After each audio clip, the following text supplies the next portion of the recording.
The HOA president stood in my driveway, hands on her hips, flanked by 3 police officers who looked like they'd never stepped foot on an actual ranch. Their shiny shoes were already caked in dust, and their expressions screamed entitlement.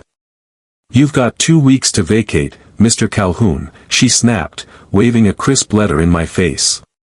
"You're violating Article 12, unauthorized structures and livestock beyond code.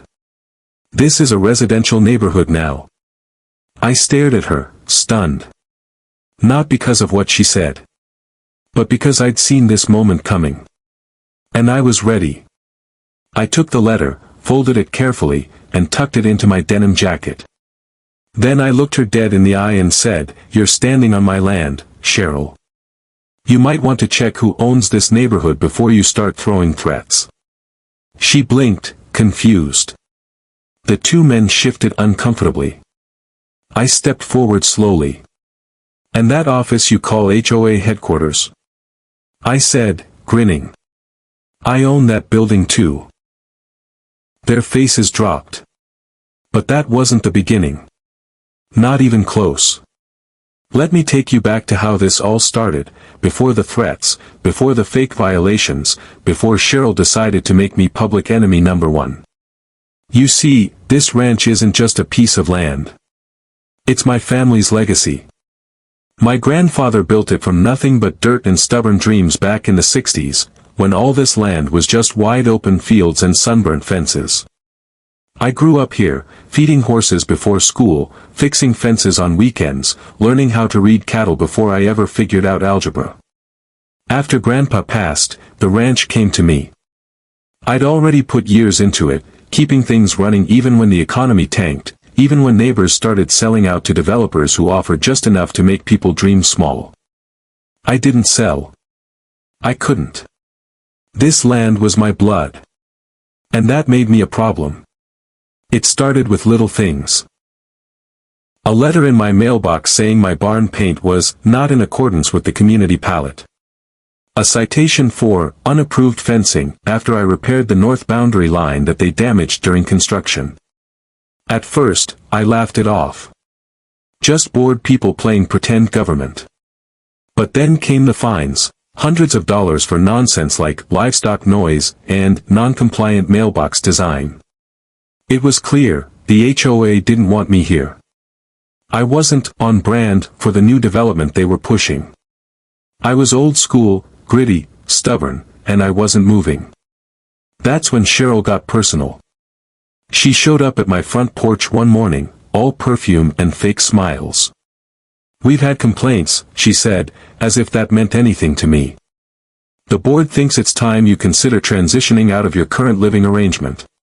You know, something more appropriate for the community's vision." That's when I realized, this wasn't just about me. It was about erasing the past to make room for overpriced homes and curated lawns. They wanted the ranch gone because it reminded people this land used to mean something real. But Cheryl didn't know what I knew. She didn't know I held the deed not just to the ranch, but to the entire plot that the neighborhood now sat on. See, when the developers approached me years ago, I sold them conditional surface rights. They could build, but they never bought the mineral rights. And they never touched the land underneath the HOA office. That building? Still under my name. Legally. Quietly. I'd been paying the taxes on it for years while they ran bake sales and block meetings inside. I hadn't said anything before, because I never thought I'd need to. But now. Cheryl had pushed too far. The next morning, I walked into the county office and filed for a zoning audit. If they wanted to play hardball, I was ready. I had property surveys, historical usage permits, even photos of the HOA's building being erected on land I still owned. I sat down with my lawyer, an old college buddy named Marcus who owed me more than a few favors. "They messed with the wrong man," he said, flipping through the paperwork. "Let's remind them who really runs this place." That night, as the sun dipped behind the barn and my cattle settled in the pasture, I watched a black SUV drive slowly past the gate. HOA board members. No doubt. They thought they were scaring me. But they didn't know I was already planning my next move. And when that move landed, oh, it would hit hard. 3 days after I filed for the zoning audit, a certified letter arrived at my ranch. Not from the HOA this time, but from the city. Cheryl had escalated. She accused me of illegal structures, claiming I'd expanded my barn without permits, that my livestock posed an environmental hazard to the residential community.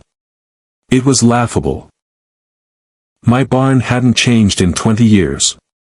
And if cattle were suddenly an environmental hazard, then half of Texas was in trouble. Still, I knew what this was: pressure. She wanted to drown me in bureaucracy, bury me under paperwork until I gave up. What she didn't realize is, I was raised by a man who once fought the county over a well permit for 7 years, and won. Persistence ran in my blood. I went to the city in person. Sat in that stale office lobby, surrounded by posters about clean water and tree planting initiatives, while the clerk behind the glass tapped away at a computer like I didn't exist. When I finally got in to see the zoning officer, a guy named Evan with a short haircut and a long sigh, he barely looked up from his desk. "Mr. Calhoun," he said, scanning the file. "Looks like we've received multiple complaints about your property." I cut him off, calm but firm. "I know. And I also know the land use hasn't changed since 1972. You have the original permits on file." He paused, looked at me closer, then glanced back at the folder. "Wait, this is that ranch? The old Bexley property?" "Yep. Still mine." He gave a slow whistle. "They built a neighborhood around you, huh?" "They tried to build over me," I said.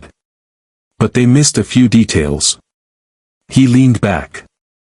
"Well then. Let's pull those maps." And just like that, the tide began to turn. We spread out the original zoning documents, deeds, mineral rights, land surveys, some going back 50 years. As it turned out, not only did I own the land under the HOA office, but the board had failed to renew the easement agreement last year. That meant, legally, they were trespassing. I could have evicted them yesterday. But I wasn't going to do it that way. No, I had something better in mind. Revenge is fine. But public humiliation? That's art. Back at the ranch, I made a call to Marcus. "It's time," I said. "Draft the notice."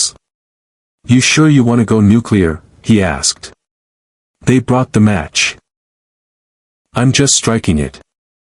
By the following week, the HOA building had an official notice posted on its glass door. "To the current occupants, this structure is located on private land. You are hereby notified of pending action to reclaim and rezone this property. All operations must cease within 30 days. The neighborhood went nuts. Rumors spread faster than a prairie fire. The HOA members panicked. Cheryl tried to hold a meeting, but only half the board showed up. Residents started knocking on my door, asking if it was true. If I really owned the land beneath their fancy little community center. I didn't lie. "Yes, I do," I told them. "Always have." Some folks were mad. But most? They were just tired of the HOA's nonsense. They'd been fined for garden gnomes, told they couldn't fly American flags on their porches, harassed for having kids' toys in the front yard. Now, for once, they saw someone standing up to the bullies. And people started taking my side. But Cheryl wasn't done. Not yet. One night, just after sundown, I caught headlights creeping up my driveway. I stepped out with a flashlight, and sure enough, it was her. Alone. She stepped out of the car like she was walking into a courtroom. "We need to talk," she said. "I'd say we're past that," I replied. She folded her arms. "You've made your point. But you're hurting the community. This feud, it's petty." I laughed. "Petty? You threatened to kick me off my own ranch." She flinched. "You were disrupting the order." "No, Cheryl. I was disrupting your control. She stood silent. That silence told me everything. She wasn't sorry. She was just scared. Her little kingdom was cracking, and she was losing her crown. You have 30 days, I said, turning back toward the house. Then I take the building. As I walked away, I could feel her pride collapsing behind me like a rotten barn wall. And I knew, this wasn't over yet. Not by a long shot. 2 weeks into the 30-day notice, the neighborhood turned into something out of a soap opera. The HOA was unraveling, publicly. Cheryl tried to rally support by knocking on doors and spreading lies. He's going to shut down our events, she told the neighbors. Our community is in danger. This man doesn't care about us. But folks weren't buying it anymore. They remembered all the nonsense she'd put them through. Fines for leaving garage doors open too long. Citations for basketball hoops. One guy, Brian, told me she threatened to sue him because his dog barked at her Shih Tzu. The whole street was sick of it. And now, I was their symbol of pushback. Their anti-HOA hero. I didn't ask for it, but I embraced it. One Saturday, a group of neighbors actually came to the ranch. They brought folding chairs and a crock pot of chili. We just want to sit somewhere normal, said a woman named Donna. No board. No bylaws. Just peace. I set out some hay bales. We watched the sunset. Someone played country music on a Bluetooth speaker. For the first time in years, it felt like this land belonged to people again, not rules. But Cheryl wasn't finished. That following Monday, I got hit with a surprise. A legal injunction. She'd filed a temporary restraining order to prevent me from entering the HOA building, claiming I was a threat to community operations. It was laughable, but it was also smart. If the judge bought it, it could stall my land claim. And that's all she needed. Delay. Marcus called me that afternoon, voice tense. They're trying to run out the clock. If this sticks, they can push into next quarter, maybe even get the city to reclassify the zoning while it's under dispute. They can't do that, I said. They shouldn't be able to, he replied. But if Cheryl's got connections at the municipal board. He didn't need to finish. I knew how these things worked. Quiet handshakes. Political favors. So, I made a move of my own. That night, I loaded a box into my truck, documents, photos, the original land deed, and something I'd been saving for just this kind of moment, a signed letter from my grandfather, addressed to the county commissioner back in 1971. In it, he clearly stated that the parcel beneath the current HOA building was never to be sold, only leased. I'd forgotten about that letter until last week, when I found it tucked into an old cigar box in the attic. Now, it was gold. We filed an emergency counterclaim. Within 48 hours, we had a court hearing. And let me tell you, watching Cheryl walk into that courtroom, heels clicking across the tile floor, sunglasses on like she was some kind of celebrity. It was almost funny. The judge, an older man with thick glasses and a no-nonsense stare, listened carefully. Cheryl spoke first, all theatrics and concern for safety and community morale. She said I was intimidating, that my aggressive tone created a hostile environment. Then Marcus stood up. He didn't raise his voice. Didn't need to. He laid out the documents, the maps, the easement failures, the letter from 1971. The judge didn't even let Cheryl speak again. He turned to her and said, "Ma'am, based on these findings, you are operating on private property without legal authority. You will vacate the premises within 10 business days." She was speechless. For the first time since this whole thing started, Cheryl couldn't find the words. Her mouth opened. Closed. She looked at me like I'd just burned her house down. But I didn't say a word. I didn't have to. The news hit the neighborhood fast. By that afternoon, people were walking by the HOA office just to gawk at the posted notice. And I could feel it, this weight lifting off the land. The ranch wasn't just surviving anymore. It was winning. Then came the letter. Hand-delivered. No stamp. Just a white envelope left on my porch, sealed and shaking slightly in the wind. Inside was a handwritten note from Cheryl. I hope you're proud. You've ruined everything. I folded it up and tossed it into the fire pit. Then I poured myself a glass of sweet tea and sat out by the fence, watching the sky turn orange. This place, this ranch, had seen storms, fires, droughts, and heartbreak.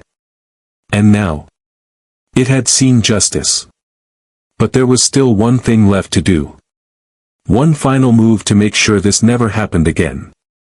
10 days passed like a slow-burning fuse. Each one felt like the calm before a storm, though everyone already knew the outcome. Cheryl and her board had officially been served notice to vacate the HOA building. On the 10th day, at 9 a.m. sharp, I stood by the fence with a black coffee in one hand and the deed in the other, watching as a moving truck pulled up to the HOA office. They tried to be discreet. No uniforms, no logos, just a few sweaty guys loading boxes into the back of a rental truck while Cheryl barked orders in a shaky voice. I almost felt sorry for her. Almost. But when I remembered the months of harassment, the fines, the veiled threats to take my ranch from under me, that sympathy dried up like a puddle in a Texas summer. A small group of neighbors gathered across the street, pretending to walk dogs or water lawns while sneaking glances. The same woman who once rolled her eyes at my eyesore cattle fence, now waved at me with a smile. One guy even clapped. By noon, the office was cleared out. No ceremony. No goodbye party. Just silence and a slowly retreating moving truck. That's when I made my move. I'd had the old feed store sign restored just for this. It was rustic, beautiful, dark wood with iron lettering that read, Calhoun Ranch Community Center, EST 1972. I mounted it right over the doorway. Then I opened the doors to the public. A few confused residents wandered over. I waved them in. Inside, I'd already replaced the old meeting room tables with long picnic-style benches. I put up photos of the ranch. Black and white shots of my grandfather mending fences, my dad wrangling calves, even a photo of me and my sister on horseback from when we were kids. The dusty carpet was gone, replaced by rough-cut hardwood I installed myself over the weekend. This place belongs to everyone now, I told them. No board. No fines. No threats. Just a place to gather, talk, and remember what community actually means. Donna brought cookies. Brian set up a grill in the parking lot. The kids ran wild without anyone yelling at them for touching the grass. For the first time in years, the neighborhood actually felt like neighbors. A week later, we held our first town barbecue. Dozens showed up. I grilled ribs. Folks brought potato salad and cornbread. There was music, real music, not the sterile kind they used to pipe through speakers during HOA meetings. Laughter echoed off the ranch hills. And Cheryl? She didn't show. Word had it she moved 2 towns over, trying to run a new HOA somewhere that hadn't heard her name yet. But people talk. And karma travels fast. A few residents came up to me as the sun dipped behind the hills. One of them, a guy I barely knew before all this, shook my hand and said, "You didn't just stand up for yourself, man. You stood up for all of us." I didn't say anything. I didn't need to. The ranch spoke for itself. That night, as the fire pit crackled and the stars came out, I sat back and let myself breathe. The fight was over. The land was mine, still mine. But more than that, the community that once tried to push me out had finally come home. And the HOA? They learned the hard way. You don't mess with a man who owns the land beneath your feet, and your office.